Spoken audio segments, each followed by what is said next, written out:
대웅 같은 경우는 이제 대박초이님이 문의 주셨던 종목 중에 하나였습니다. 평단이 41,282원이었고요. 대박초이님 계시죠? 네네. 현재 좀 약간 20% 내외 정도에서 손실 구간이더라고요. 오늘 대부분 종목들이 제가 여기 맡은 파트에서는 수익권 있던 종목도 있고 보합권 종목도 있는데 약간 마이너스 있는 종목들 좀 더 제가 집중적으로 좀 자료 데이터를 가져와 봤으니까 참고해 주시면 좋을 것 같고요. 대웅 같은 경우는 워낙 잘 아시다시피 대웅제약이라는 회사의 지주회사입니다.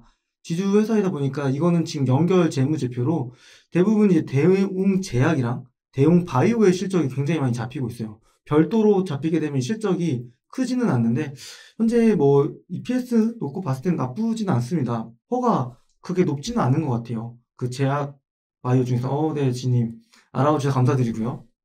그래서 제가 지배구조를 한번 가져와 봤어요. 이 대웅이 지금 어떤 지배구조를 가지고 있는 건지 보면 우선은 첫 번째로는 여기 보시는 것처럼 대웅제약이 있고요. 그 밑으로 이제 한올바이오 파마가 있습니다.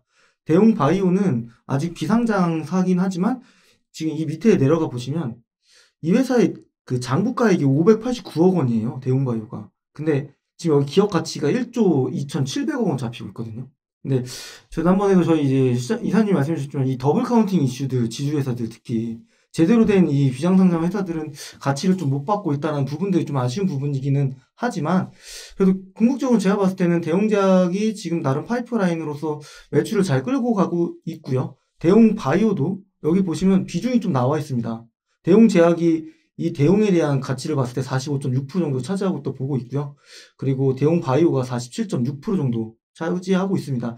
아무래도 대웅 지주회사 같은 경우에는 제가 보기에는 이 대웅제약의 실적 그리고 대웅바이오의 어떤 이 실적 이 두 개 가치가 굉장히 중요해 보고 있어요. 그래서 나쁘진 않을 것 같아서 상반기 그리고 올해 1, 2분기 반드시 좀 실적 트래킹을 하면서 가져가셔도 좋을 것 같아요. 그래서 제가 보기에는 우선 결론부터 먼저 얘기 드리면 미래 실적 올해 상반기 실적 계속적으로 트래킹 하시면서 추가 매수해서 좀 편당 관리를 하신 다음에 그 다음에 좀 엑시트를 하시는 게 어떨까 싶습니다. 가급적이면 지주회사 같은 경우는 좀 보수적인 좀 접근을 하시는 게 좋을 것 같고 이게 대웅이 찾아보니까 그 예전에 메디톡스라는 회사랑 이 보툴리늄 이중 소송 이슈가 한 번 있었어요. 근데 이게 다 합의금 마무리되고 로열티를 주면서 주가가 한 번 튀었던 적이 있었고요.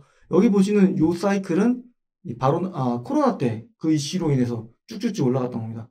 이진희님 어서 오시고 자유님도 어서 오시고 네, 어찌할 바 모르님도 오시기 반갑습니다. 저 대웅제약은 제가 봤을 땐 뭐 바로 매도하기보다는 상반기 좀 실적을 보면서 접근을 하시는 게 좋지 않을까 생각이 좀 들고 있습니다. 그러셨어요? 하늘바이오 그러니까요.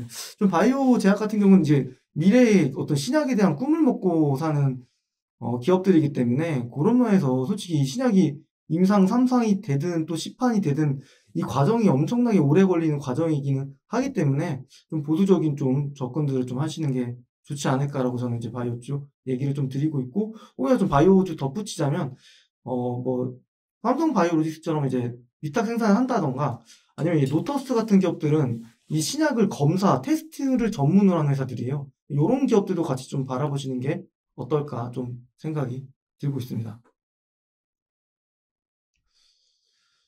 네, 두 번째 기업 같은 경우는 이제 완전개미님이 문의 주셨던 CS 베어링. 뭐 워낙 잘 아시겠지만 풍력 관련주 CS 윈드의 자회사하고요.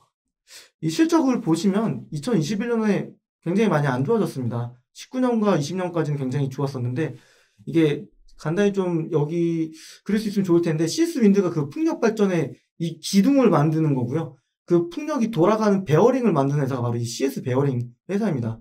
이 밑에 항목을 좀 보시게 되면 분기 실적을 좀 제가 가져와 봤어요. 근데 3분기부터 안 좋아지기 시작하면서 4분기에 그쵸? 적자가 나기 시작했고 제가 좀 이제 기업 리포트를 몇 개 좀 찾아보니까 결국에는 이제 베트남 쪽에서 이쪽에서 이제 신재생 에너지 쪽을 주력으로 좀 하고 있는데 이런 부분들을 좀 같이 체크를 해봐야 될 것 같아요. 우선 어차피 이 회사가 속해 있는 업종이나 섹터 테마 분위기가 전반적으로 친환경 쪽이랑 엮여 있기 때문에 결국엔 이쪽으로 갈 수밖에 없다라는 건 누구는 다 아시잖아요. 뭐 풍력, 수소, 전기차 모두 다 잘 아실 텐데 우선 실적으로만 놓고 보면 이 차트를 좀 흐름을 보도록 하겠습니다. 차트가 딱 분기 실적과 대략 좀 비슷해져요. 왜냐면 1분기 때 작년 12억 영업이익이, 2분기 때 22억, 이때까지 분위기 굉장히 좋았죠.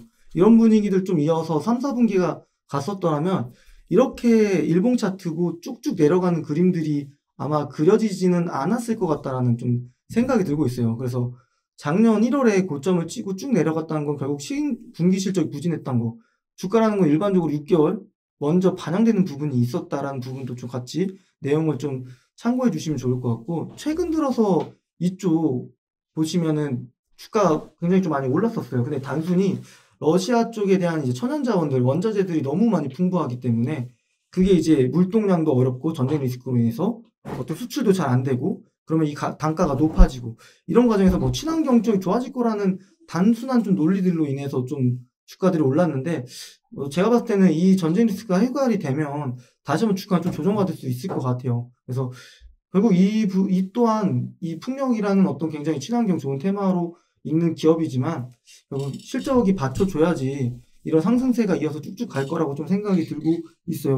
그러니까 안전개미님은 좀 완전 수익이 마이너스 40% 정도 되시더라고요. 뭐 지금 당장 팔기보다는 좀 그래도 좀 장기적인 안목을 가지고 좀 투자를 하시는 게 좋지 않을까? 그래서 최근에 났던 제가 뉴스 헤드라인도 좀 몇 개 가져와 봤고요.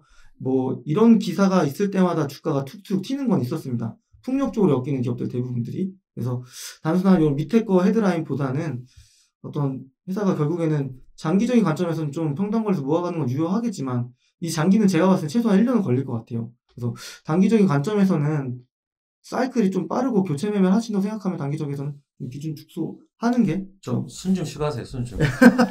죄송합니다. 말이 좀 너무 빨랐죠. 죄송합니다. 그 CS 베어링 차트 한번 보여주세요. 네.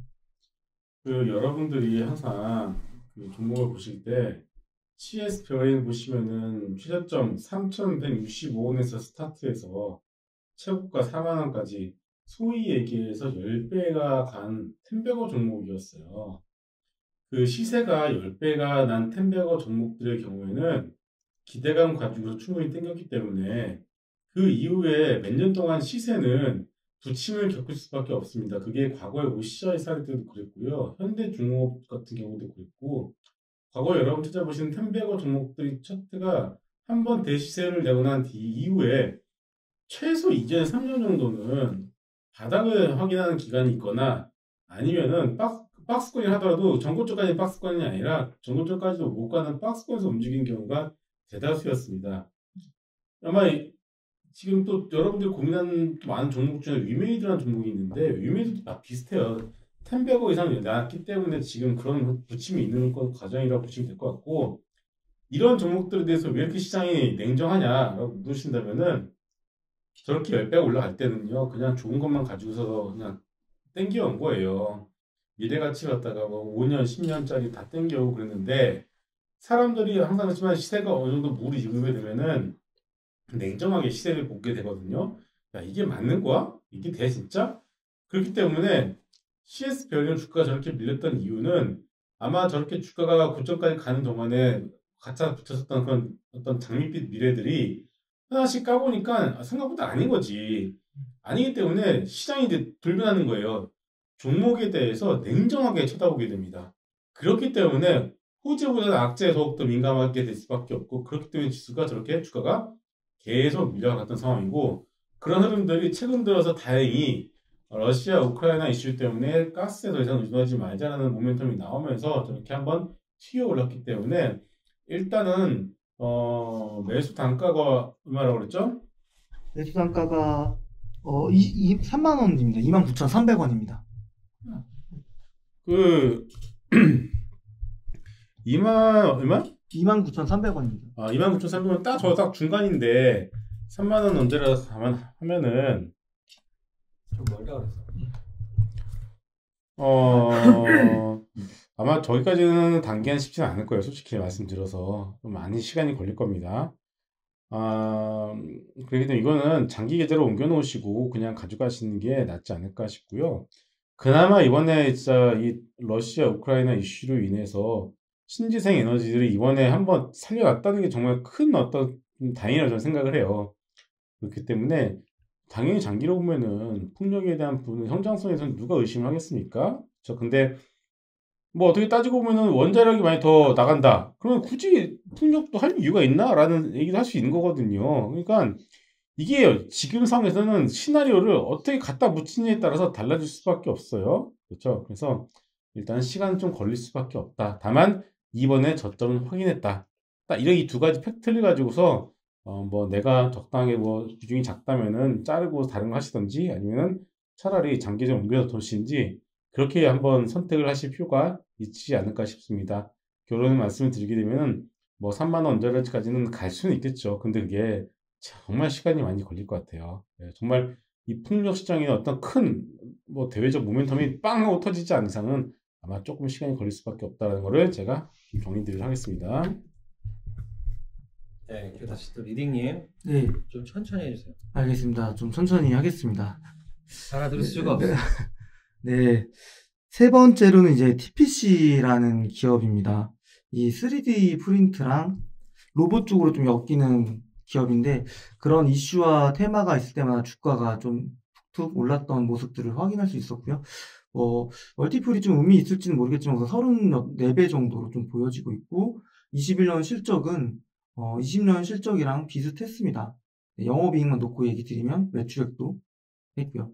그래서 제가 그 분기 보고서 아직 사업 보고서 제출이 안 됐기 때문에 작년 3분기 분기 보고서 내용을 좀 가져와 보니까 아직까지는 이 로봇 쪽에 대한 매출액은 22% 정도 되고 나머지 이쪽 액추에이터라던가 방향제어기기 이런 쪽이 좀 77% 정도 차지하고 있습니다. 그래서 사실 이 주가가 올해 1월에 이렇게 올랐던 거는 이제 가장 그 글로벌 제일 큰 행사죠. CES 2022 관련됐을 때 요 로봇 관련된 얘기들이 나오면서 이때 아마 자율주행 쪽과 로봇 쪽이 굉장히 좀 주가 흐름들이 좋았던 걸로 보여지고 있습니다. 지금 뭐 차트적으로 좀 보자면 그때 일으켰던 이 갭을 메꾸면서 지금 이제 좀 횡보 구간들에 들어가 있고요.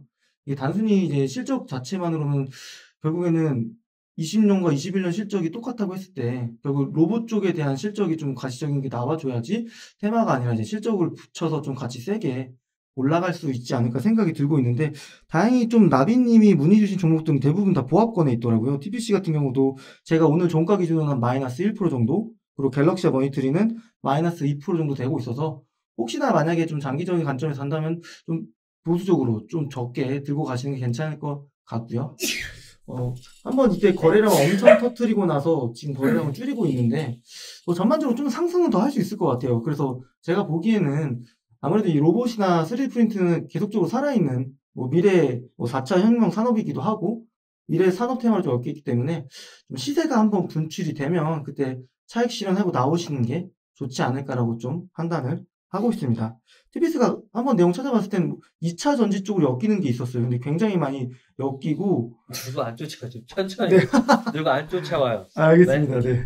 그래서 빨리 안 하면 누가 죽인다는 건 아닌데. 알겠습니다. 네, 좀 천천히. 알겠습니다. 네. 시청자들이 잘 들을 수 있게 알겠습니다. 부탁드리겠습니다. 네.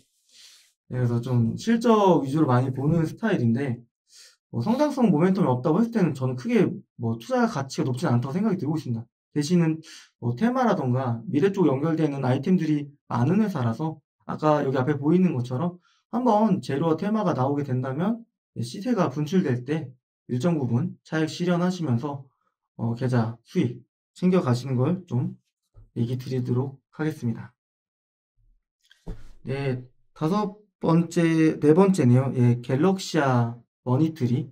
그렇죠.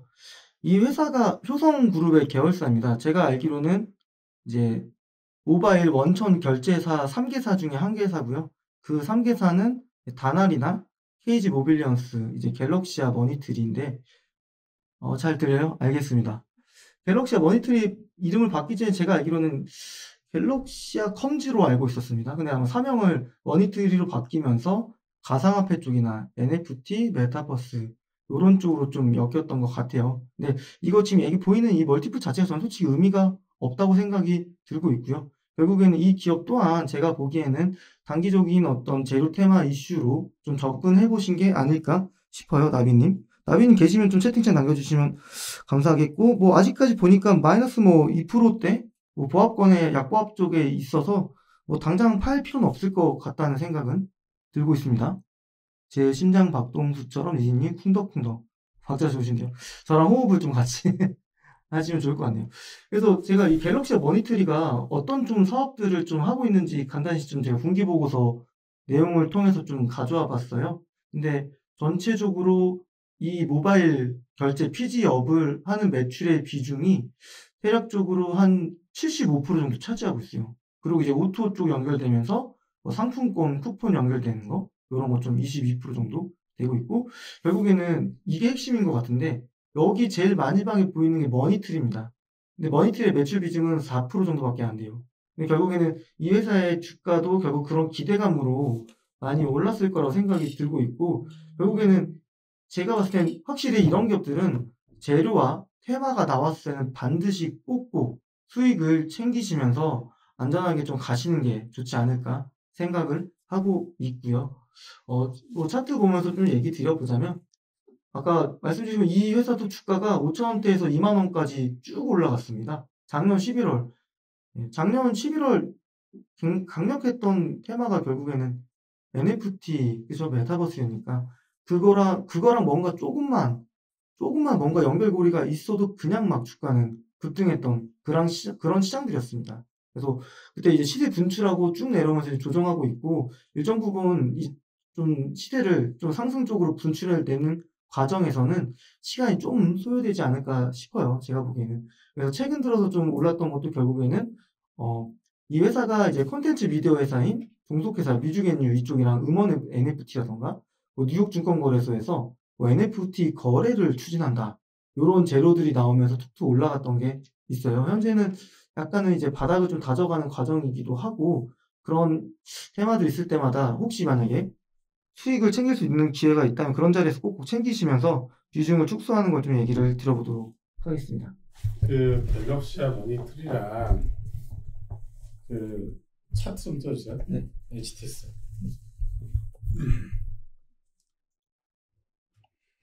보시면은 자 갤럭시아 머니트리 차트 확대. 예. 자 이거랑 두 번째 비덴트 어때요 차트가? 똑같습니다. 똑같습니다. 완전 똑같습니다.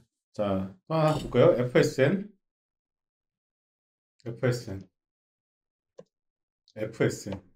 영어로요. 잘 좀 쳐봐 여기 있잖아. 네. 차 똑같죠? 또 하나 T사이언티픽 여기 있다고 여기 하나가 옆에 있어. 아, 이게 헷갈렸어요. 자 차트 똑같죠? 초점 미디어 자, 터보미디어가 오늘 주식 병합을 결정했어요. 그런 어떻게 보면 평소 같았으면 최소한 15% 정도 이상까지는 상승이 나왔어야 되는 재료임에도 불구하고 오늘 거의 뭐 3% 정도로만 마감했네요. 이게 뭐냐면은 갤럭시아 머니트리도 아마 정말로 진짜 초특급 개호제가 나오지 않는 이상은 아마 초보 미디어랑 같이 비슷하게만 그러니까 움직일 가능성이 큽니다. 즉 현재 시장이 그냥 똑같아요. 게임 섹터 다 똑같이 거의 똑같이 움직이고 메타버스 다 똑같이 움직이고 코인 NFT 종목들 거의 다 똑같이 움직여요. 그러니까 개별 종목의 여러분들 이슈에 대해서 지금 뭐 어떤 흡재가 나온다라고 해서 가는 게 아니라 시장의 심리 자체가 일단은 이쪽 섹터에 대해서 높은 멀티플을 인정을 해줘야 되는데 아직까지는 현재 뭐 아시겠지만 지금 뭐 퍼3, 퍼4짜리 막 인탑스, 막 제우스 막 이런 정말 주석 엔지니어링 이런 종목들도 못 가는 한국에 어떻게 이런 종목들이 바로 가겠어요? 그렇죠? 그러니까 일단은 그런 부분에 대해서 여러분들이 먼저 이 섹터 자체가 지금은 주목을 받지 못하는 섹터이구나라는 것을 인정하시고 그렇다면은 조금 시간이 걸릴 수도 있겠구나라고 보시고서 좀 이렇게 매매를 하시는 게 그나마 멘탈적으로는 아마 편하지 않을까 저는 싶습니다. 그나마 다행인 거는 최근에 모든 섹터 이쪽 섹터 종목들이 바닥을 다지고 있는 듯한 흐름이 나오는 것 자체는 상당히 좀 그나마 다행인 것 같아요. 왜냐면은 모르겠어요. 이제 진짜 뭐 외부에 뭐 3차 세계대전이 나서 다 작살난다 그건 모르겠지만 그러지 않는 이상은 일단은 비덴트, 다날, 초뼈미디어, 뭐 갤럭시 아이, 머니터리 등등 이런 종목들은 당분간 똑같이 바닥을 다지면서 횡보할 가능성이 높기 때문에 일단은 그런 바닥에 대한 시그널만 시장으로 확실하게 주게 되면은 그다음부터는 모멘텀이 하나둘씩 놓치게 되면은 시세는 생각보다 빠르게 올라갈 수 있습니다. 그때 잘 빠져나오시면 되지 않을까 싶습니다.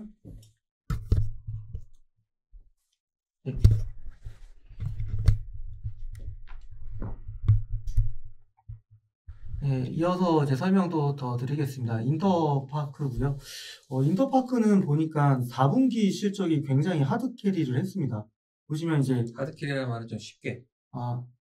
4분기 실적이 놀라울 정도로 굉장히 잘 나왔습니다. 네. 작년 이제 1분기, 2분기, 3분기 영업이익 보시면 다 적자였습니다.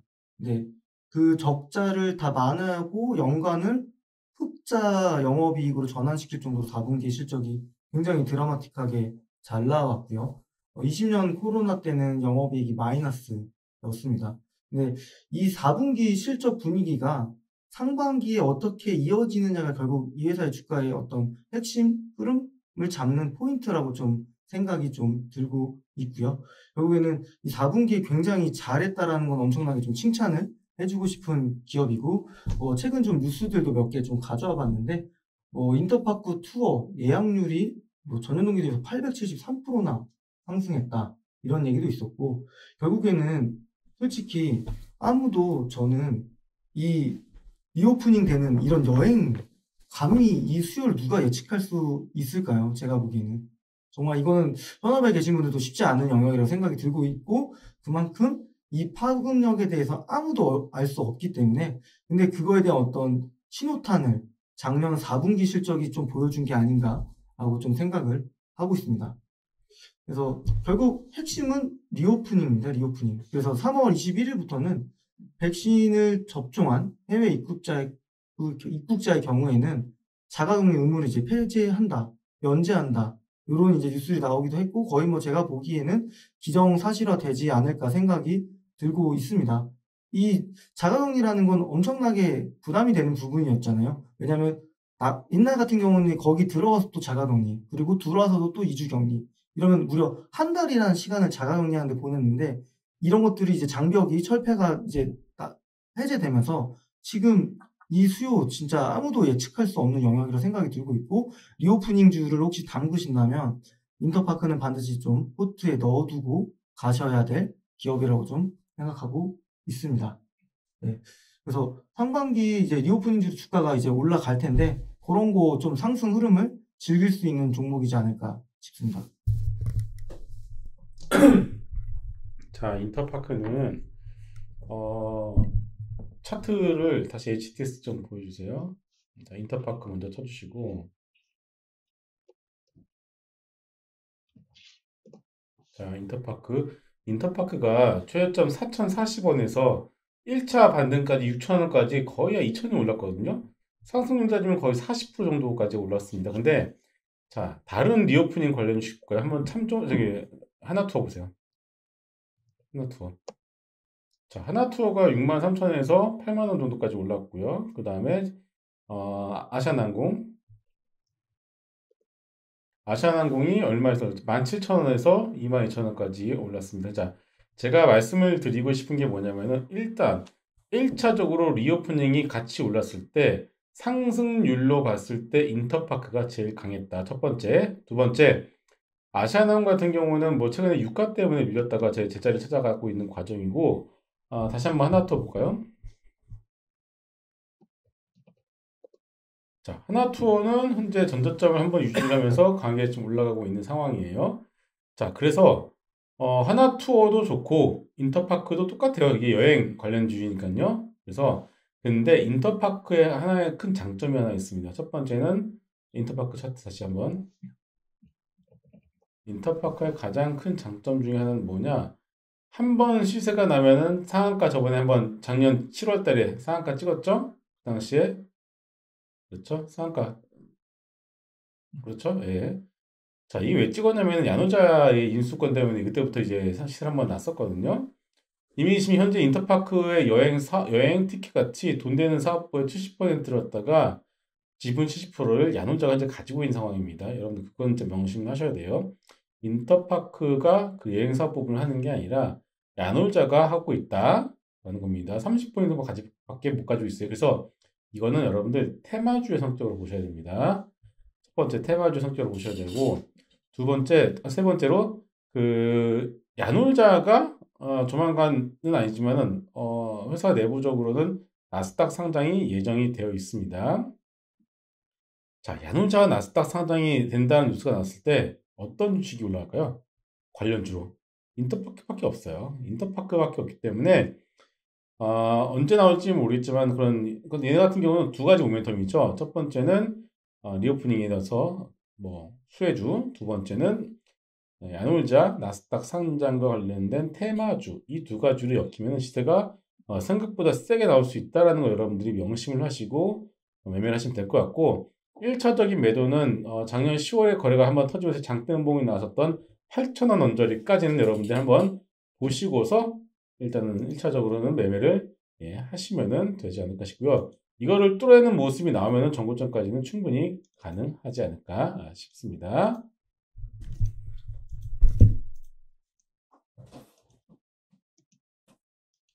네. 자, 그다음 종목.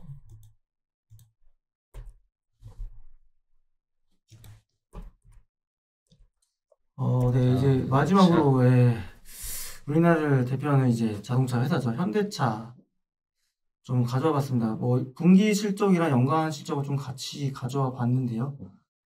우선은 20년 대비해서 21년 실적은 굉장히 많이 좋아졌습니다. 2019년 대비해서도 거의 좀 2배 가까이, 이제 2배 20년을 비교해 봤을 때는 거의 2배 넘는 실적 퍼포먼스를 보여줬습니다. 영업 순이익도 굉장히 많이 좋아졌고요. 근데 결국에는 작년 상반기까지 자동차주들이 나름 좀 견조했던 부분, 그리고 그때 나왔던 이슈 중에 하나가 이제 차량용 반도체 수급이 굉장히 딸려서 자동차 생산이 어렵다라는 얘기들도 있었고, 뭐 일부 글로벌 자동차 회사 중에서는 공장을 중단했을 정도로 이슈가 있었습니다. 근데 제가 사실 작년 3분기 실적들을 자동차 회사들을 봤을 때 우선은 20년 대비는 굉장히 많이 좋아졌어요. 그리고 이 쇼티지가 끝나가는 과정에서 상반기 정도면 올해 아니면 1분기 정도면 충분히 좋을 거라고 생각했는데 좀 약간 예상이 좀 제가 봤을 때 좀 빗나갔던 것 같고, 그런 어떤 쇼티지 현상으로 해서 자동차 생산이 좀 안 되고 있다는 부분들은 좀 계속적으로 좀 되고 있는 것 같습니다. 궁극적으로는 뭐 해결해야 될 이슈 중에 하나라고 좀 생각이 들고 있고, 현대차가 지금 가지고 있는 게 아까도 저희 카톡방으로 말씀을 주셨지만 차량 반도체에 우선 첫 번째 얘기 드린 것처럼 수급이 잘 안 되고 있다라는 한 부분 있고요. 차량용 반도체 쪽이 다른 반도체 쪽이랑 다르게 굉장히 좀 복잡하기도 하고 돈이 좀 안 된다는 부분들이 있어서 우리가 알고 있는 뭐 삼성전 이런 회사들은 자동차 반도체 잘 안 하잖아요.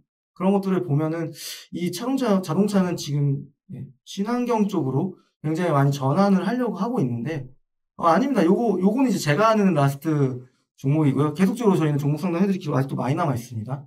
계속적으로 좀 저희 방송 시청해 주시면 되시고요. 최근에 이제 러시아 쪽에서 현대차의 어떤 시장 MS, 시장 점유율이 좀 높은 편인데, 러시아 쪽으로 좀 수출을 제재하고 이런 부분들, 그렇죠. 이런 부분 또 이슈가 하나 있을 것 같고요. 그리고 우크라이나나 러시아의 풍부한 이런 원자재, 천연가스들로 인해서 자동차 부품 원재료 가격이 올라가고 있다는 거.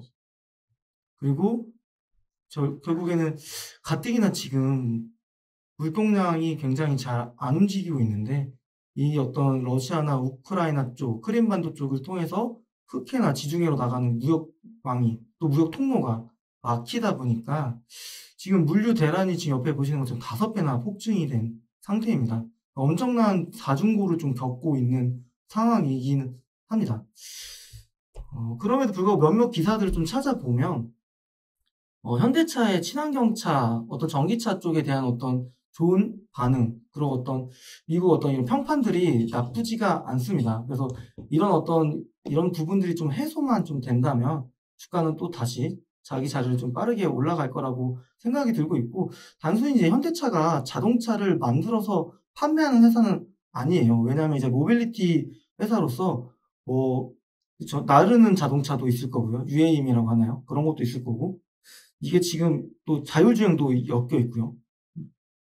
네네, 자유님 다시 보기 가능합니다. 네네, 다시 보기 가능하고, 요 스트리밍 방송이 끝나면 저절로 방송 업로드 되고요.